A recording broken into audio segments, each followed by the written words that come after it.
Assalamualaikum warahmatullahi wabarakatuh. Perkenalkan, nama saya Fauzi Muttalur Rahman, Program Studi Sarjana Sistem Informasi. Nah, saya akan mengerjakan tugas 2, analisis visualisasi data menggunakan kode editor RStudio. Nah, kita langsung saja. Nah, ini rincian dari tugasnya ya. Yang pertama, download dulu datasetnya di link Google Drive ini. Nah, kebetulan saya sudah mendownload dan sudah saya pindahkan ke tempat lain. Oke, yang kedua, instalasi paket berikut. Nah, ini ada 4 paket yang harus diinstal, yaitu ada ggplot2, dplyr, brom, dan ggpubr. Nah, ini tuh memiliki fungsinya masing-masing. Seperti ggplot2 ini untuk visualisasi data, seperti membuat grafik gitu. Nah, kemudian yang dplyr ini fungsinya untuk memanipulasi data, bisa sortir data atau grup, bikin sebuah grouping atau dan lain-lain. Kemudian yang package ketiga ini untuk merapikan output, ya, menggunakan fungsi lm atau text. Kemudian ini yang package terakhir itu fungsinya mirip seperti package pertama. Nah, setelah keempat package ini diinstal, kemudian menggunakan fungsi library. Nah, itu tuh fungsinya untuk agar kita tuh bisa menggunakan kode yang terdapat di dalam package-package ini. Gitu. Kita langsung saja ya.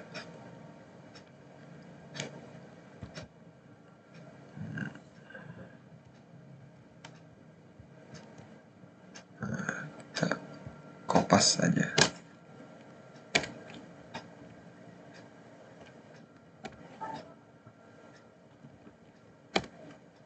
Nah, ini. Oke. Tunggu sebentar, sedang menginstal.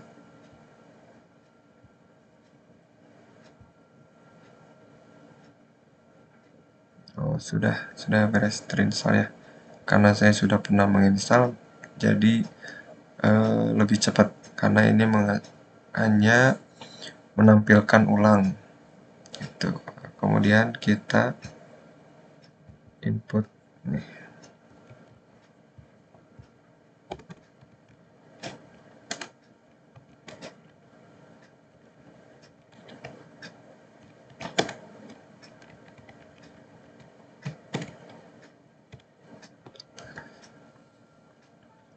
Nah, ini sudah juga ya, sudah diinputkan. Nah, kemudian kita masuk ke regresi linear sederhana. Nah, sebelumnya saya sudah membuat kode-kode. Kita mulai dari yang A. Gunakan plot histogram untuk cek apakah variabel terikat berdistribusi normal atau tidak. Nah, yang pertama kita inputkan dulu data dari Google Drive ini ke RStudio. Nah,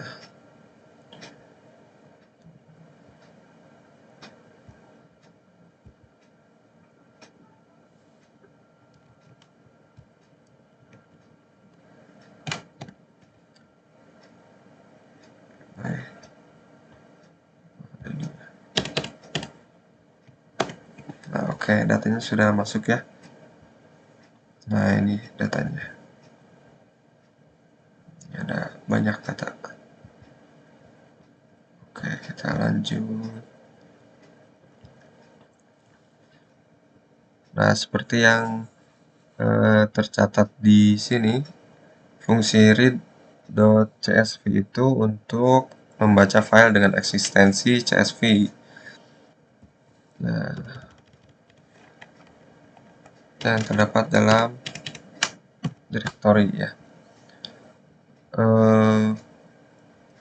Nah, di sini ada d.2/r/data pendapatan.csv. Nah, D ini tuh berada di direktori D atau di lokal disk D. Nah, kemudian R ini tuh nama folder. Jadi dalam lokal disk D ada folder R. Nah, di dalamnya tuh ada data pendapatan. Nah, data pendapatan itu data yang tadi diinputkan atau data yang ini. Tuh. Nah, kemudian kita masuk ke bagian A. Gunakan plot histogram. Nah, ini sudah. Sebelum datanya kita kalikan dulu 1000.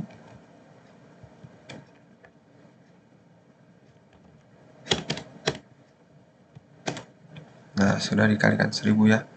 Jadi data, nah ini lambang dolar ini berfungsi untuk mengakses baris atau kolom pada data frame atau kerangka data. Nah, karena ini data dolar pendapatan kali 1000, nah berarti pada kolom pendapatan ini tuh dikali 1000 semua.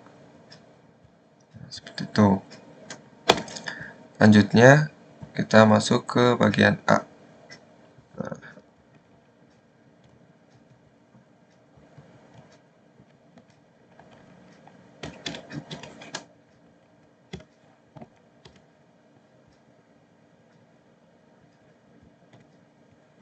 Nah, ini sama ya, seperti ini. Nah, ini tuh berbentuk seperti bel atau lonceng.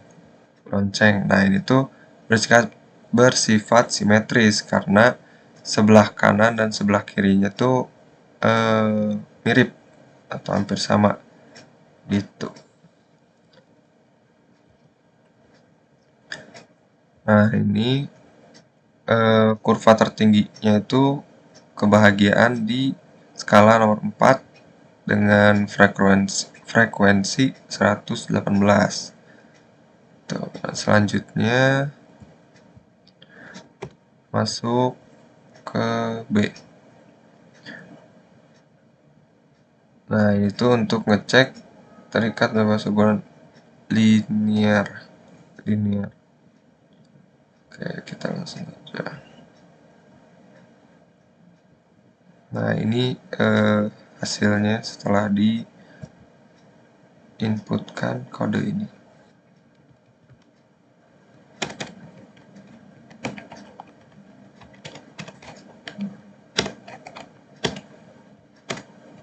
Nah, ini hasilnya. Nah, kalau kita tarik garis lurus itu dari 0 sampai atas, berarti nah ini tuh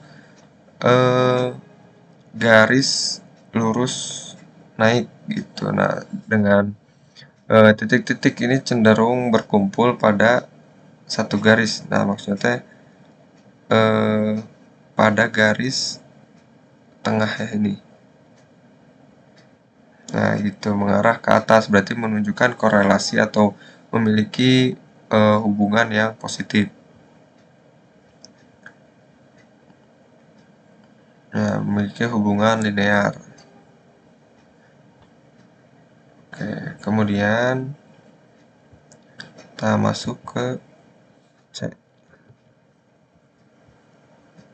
Nah, yang C itu regresi linear sederhana dan jelaskan hasil regresi tersebut.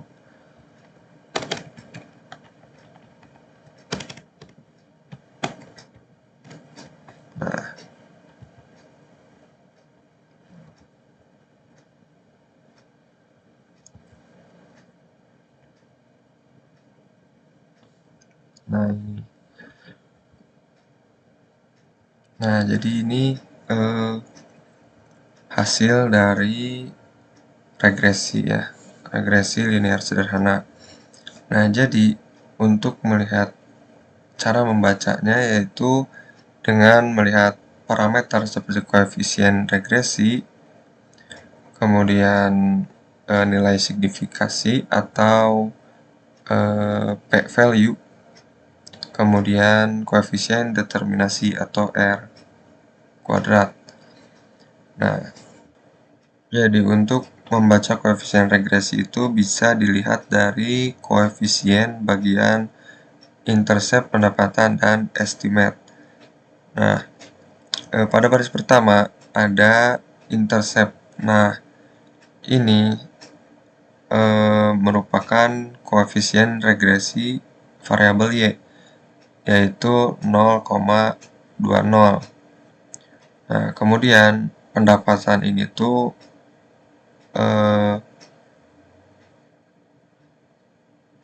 koefisien variabel X, sebesar 0,71. Sehingga bila terdapat kenaikan pada koefisien variabel X, maka pada intercept atau variabel Y akan naik sekitar 0,71 juga. Itu. Nah, kemudian nilai signifikansi atau p-value. Nah, p-value ini bisa dilihat dari PR. Nah, dari yang ini. Nah, ini. Nah, yang paling bawah nih. Nah, atau dari baris terakhir data ini. Nah, 2,2 atau 10-16. Nah, berarti kalau didesimalkan ini tuh berarti jauh dari taraf signifikansi, yaitu 5% atau 0,05. Sedangkan hasil ini jauh lebih kecil dari 0,05. Nah, artinya variabel bebas memiliki pengaruh yang signifikan terhadap variabel terikat. Nah, kemudian koefisien determinasi atau R kuadrat. Nah, bisa langsung dilihat di bagian ini, adjusted R squared. Nah, jadi koefisien determinasi atau R kuadrat yaitu senilai 0,7447 atau 74,47%. Nah, skala dari koefisien determinasi itu antara 0 hingga 1, atau 0 itu 0% dan 1 itu 100%. Semakin tinggi nilai R kuadrat, semakin baik model regresi yang terbentuk. Karena variabel bebas dapat menjelaskan lebih banyak variasi pada variabel terikat. Seperti itu. Oke, kemudian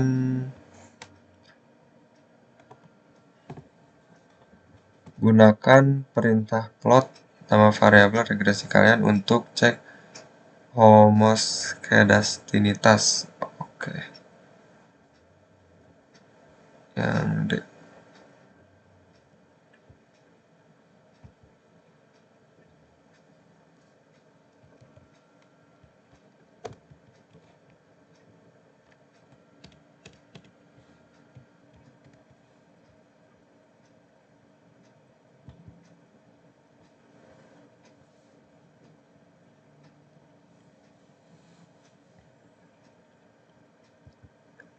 Nah, ini sama seperti data yang di sini ya. Nah, berdasarkan dari penampakan grafik ini, terlihat bahwa titik-titik ini tuh menyebar dari garis horizontal dengan tidak membentuk sebuah pola tertentu. Nah, ini menunjukkan bahwa data memenuhi asumsi homoskedastisitas. Oke, selanjutnya yang visualisasikan hasil regresi menggunakan grafik dengan angka berikut. Nah, 1. Plot data poin pada grafik Tambahkan garis regresi linear pada data yang sudah diplot. Tambahkan persamaan untuk garis linear. Beri judul dan label yang sesuai untuk sumbu X dan Y.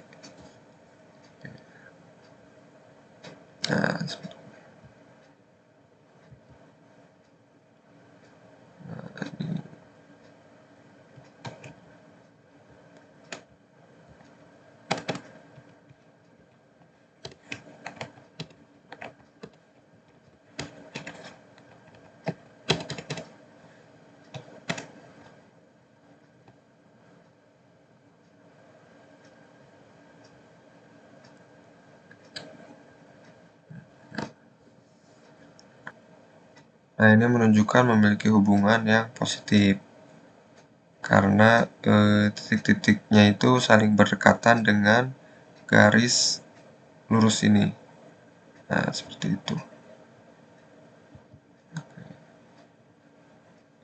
Mungkin cukup sekian pemaparan tugas 2 dari saya. Wassalamualaikum warahmatullahi wabarakatuh.